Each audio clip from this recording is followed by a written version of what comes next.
இப்போ வந்துட்டு சென்னையில சமீபத்தில ஒரு ஆர்ட் கேலரி வந்துட்டு ஓப்பன் பண்ணியிருந்தாங்க. அதில வந்துட்டு நெறைய ஃபோட்டோஸ் வந்துட்டு நெறைய ஓவியங்கள் வந்துட்டு எக்ஸிபிட் பண்ணியிருந்தாங்க. அவங்க யார் வந்துட்டு வரைஞ்ச ஓவியங்கள் அப்படிங்கிறது தான் இங்க ரொம்பவே இன்ட்ரஸ்டிங்கான ஒரு விஷயம். அது மட்டும் இல்லாம இத இனாக்ரேட் பண்றதுக்காக த யங் டேலண்டட் சிவகார்த்திகேயனும் வந்திருந்தாரு. இது குறித்த ஒரு விரிவான தகவலையும் அந்த தொகுப்பையும் தான் இப்ப நீங்க பார்க்க போறீங்க. ஹாய் வியூவர்ஸ், இன்னைக்கு வந்துட்டு நம்ம ஒரு புதுசான ஒரு இடத்துக்கு வந்திருக்கோன்னே சொல்லலாம். இன்னைக்கு சூப்பர் ஹவுஸ்ஃபுல்ல வந்துட்டு இது ரொம்பவே ஸ்பெஷலான ஒரு செக்மெண்ட்டா இருக்குது.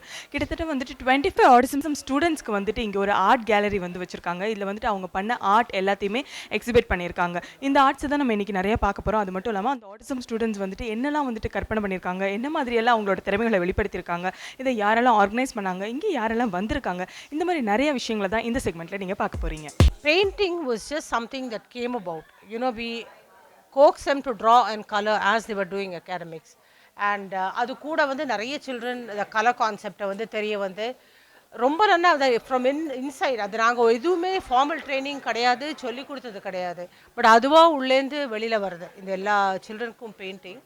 Definitely colour idea, art idea அதெல்லாம் ரொம்பவே நல்லா இருக்குது. Very well ingrained in them. And நாங்கள் ஒரு சப்ஜெக்ட் கொடுத்து பெயிண்ட் பண்ண சொன்னால் கூட அது அவள் பெயிண்ட் பண்ண மாட்டாள். அவள் மைண்டில் என்ன ஓடுறதோ, அவள் என்ன தோன்றதோ அதை தான் வந்துட்டு பெயிண்ட் பண்ணுவாள். அண்ட் அது கூட நம்மளுக்கு வந்து இப்போ ஒரு ஃபிஷ் ஒரு லயன்னா வந்து நம்ம ஃபிஷ்ஷை வந்து ஆரஞ்சாக பார்க்குறோம், லயனை வந்து டேன் கலராக பார்க்குறோம். அவள் கண்ணுக்கு அப்படி இல்லை, ஒரு ஆரஞ்சு லயனை போடுவா, இல்லைன்னா ஒரு பிளாக் ஃபிஷ்ஷை போடுவா. பட் ரொம்ப அழகாக இருக்கும். ரொம்ப இட்ஸ் அது எண்ட் ப்ராடக்ட் வந்து very beautifully done and very cooperative children, very gentle, absolutely no desires, they're happy. ரொம்ப சந்தோஷமாக வந்து என்ன ஒரு ஒர்க் கொடுத்தாலும் பண்ணிட்டு இருப்பாள். அதை வந்து டெஃபினெட்லி இட் ஷோஸ் ப்ளெஷர் அவங்க ஒர்க்கில். That is why they're able to produce this quality of goodness also. Naveen அப்படின்ற ஒரு ஸ்டூடெண்ட் இருக்காரு. அவர் வந்துட்டு இங்க வச்சிருக்க பெயிண்டிங் பத்தி அவங்க பேரண்ட்ஸ் கிட்ட நம்ம கேட்டு தெரிஞ்சுக்கலாம். ஹலோ மேம், இங்க வந்துட்டு நவீனோட பெயிண்டிங் வந்துட்டு நிறைய வச்சிருக்காங்க, நிறைய எக்ஸிபிட் பண்ணியிருக்காங்க. அந்த பெயிண்டிங் பத்தி சொல்லுங்க. அதே மாதிரி இவருக்குள்ள இந்த இமேஜினேட்டிவ் பவர் வந்துட்டு எப்படி வந்துச்சு? நீங்க எந்த அளவுக்கு அவருக்கு வந்துட்டு ப்ராக்டிஸ் கொடுக்குறீங்க, எந்த அளவுக்கு அவருக்கு சப்போர்ட் பண்றீங்கன்னு சொல்லுங்க. அது okay. Every child needs a reinforcement. ஏதாவது மோட்டிவேட் பண்ணுறதுக்கு, அவங்கள நல்லா படிக்க வைக்கிறதுக்கோ நிறைய நம்ம வேறு மாதிரி மோட்டிவேஷனஸ் ரீஎன்ஃபோர்ஸ்மெண்ட் யூஸ் பண்ணுவோம். நவீனுக்கு வந்து பெயிண்டிங் ரொம்ப பிடிக்கும். He like colours and he like animals. ரொம்ப பிடிக்கும். எப்போயுமே ஜூக்கு போகிறது, பார்க்க போகிறது, பிக்சர்ஸ்லேயே அனிமல் பிக்சர்ஸ் படிக்கிறது, ஸ்பெல்லிங் படிக்கிறப்பையும் அனிமல் நேம்ஸ் வந்து ஸ்பெல்லிங் ஃபஸ்ட்டு படித்தான், அந்த மாதிரி படிச்சுட்டு இருந்தேன். ஸோ அவனை ஸ்பீக் பண்ணுறதுக்கு மோட்டிவேட் பண்ணுறதுக்கே நாங்கள் அனிமல்ஸ் தான் ஜாஸ்தி யூஸ் பண்ணோம்.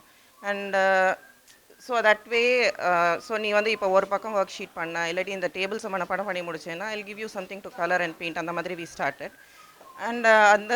அண்ட் அதைவே எக்ஸ்ட்ராப்லேட் பண்ணி வரப்போ அவன் சாய்ஸ்க்கு நீயா பெயிண்ட் பண்ண, நீயா உன் கலர்ஸை சூஸ் பண்ணி நீ ஒர்க் பண்ணு அப்படின்னு சொல்கிறப்போ he produced a lot of beautiful paintings. அது டிஃப்ரெண்ட்டான கலர்ஸ் யூஸ் பண்ணுவான். Like lion won't be essentially be அந்த எல்லோயிஷ் ஆரஞ்சாவோ எல்லோயிஷ் ப்ரௌனாவோ இருக்காது. Sometimes he use black also.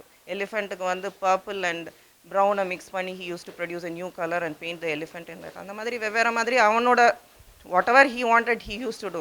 அதுக்கு மேலே வேறு ஏதாவது நீ கலரை யூஸ் பண்ணு அப்படின்னு சொன்னேனாலும் நவீனன்னு இல்லை, எனி சைல்டு ஹியர் தில் ரெஃப்யூஸ் டு டூ இட். அவங்களுக்கு என்ன பிடிக்குதோ அதை தான் யூஸ் பண்ணுவாங்க, அவங்களுக்கு பிடிச்ச கலர்ஸும் யூஸ் பண்ணுவாங்க. It is an outlet of their emotions and feelings. So we let them do it.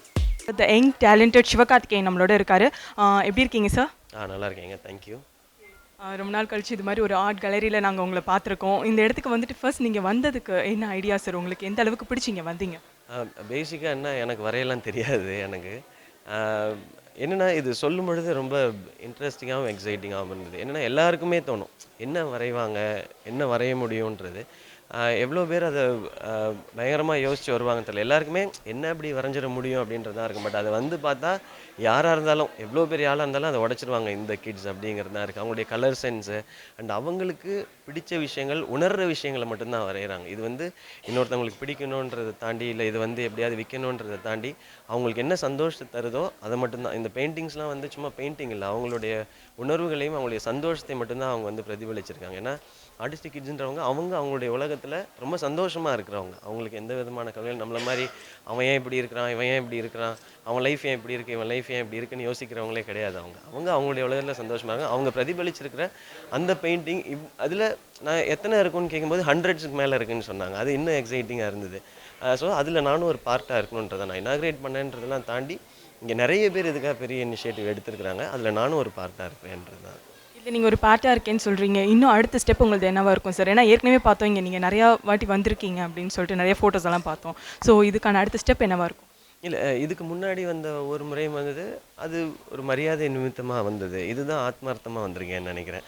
அ அது வந்து ஓகே ஒருத்தவங்க வரைஞ்சிருக்காங்க, ஒரு பெரிய ஆர்டிஸ்ட் வரைஞ்சிருக்காங்கன்னா, அவங்க கூப்பிட்டுருக்காங்க, போய் பார்ப்போம். அது எப்படி இருக்கு அதில நம்ம கருத்தெல்லாம் சொல்றதுக்கோ, இல்ல அத பார்த்து நம்ம இது வந்து எனக்கு இன்னும் இதெல்லாம் தாண்டி இன்ஸ்பைரிங்கா இருக்கு. அவங்க அவங்களுக்கு கொடுக்கப்பட்டிருக்க அந்த வாழ்க்கையில இவ்வளோ விஷயங்கள் செய்ய முடியும்னா, நம்மலாம் இன்னும் நிறையா விஷயங்கள் செய்யணும். அத தாண்டி எத பண்ணாலும் சந்தோஷமா பண்ணணுன்றது தான். ஸோ இது மாரியான விஷயங்கள் இனி அடுத்து நடக்கும் பொழுது, அது எவ்வளோ பெரிய ஸ்டேஜுக்கு போகுதோ, அந்த இடத்துல நானும் இருப்பேன். இல்ல என்னால முடிஞ்சதுன்னா, அது இன்னொரு பெரிய ஸ்டேஜுக்கு எடுத்துட்டு போவேன். கண்டிப்பா. லாஸ்ட் கொஸ்டின், உங்களுக்கு இந்த இடத்துலயே ரொம்பவே இன்ஸ்பயர் பண்ண டிராயிங் எதுவாக இருந்துச்சு?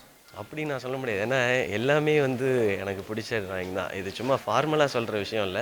நான் ஆரம்பத்தில சொன்னது தான் ரீசன். இது எதுவுமே வந்து இதில யாரோ ஒருத்தர் மார்க் போடுவாங்க, ஜட்ஜுக்காக வந்து வரையணுன்றதா வரையப்பட்டதில்ல. அவங்களுக்கு பிடிச்சத வரைஞ்சிருக்காங்க அப்படின்போது, இது எல்லாமே உண்மையான ஒரு உணர்வு தான். அதனால எல்லாத்துக்குமே நான் வந்து எனக்கு பிடிச்சிருக்குன்றத விட நான் அதுக்கான மரியாதை குடுக்குறேன்.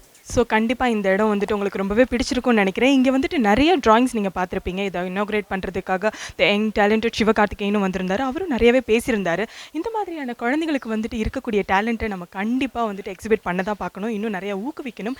இந்த மாதிரியான பசங்களுக்கு வந்துட்டு மொழிகள் ஜாஸ்தி பேச முடியலனாலும் அவங்களோட வண்ணங்கள் ஜாஸ்தி பேசப்படுது. இதே மாதிரி இன்னும் நிறைய விஷயங்கள் நம்ம பார்க்க போகிறோம்.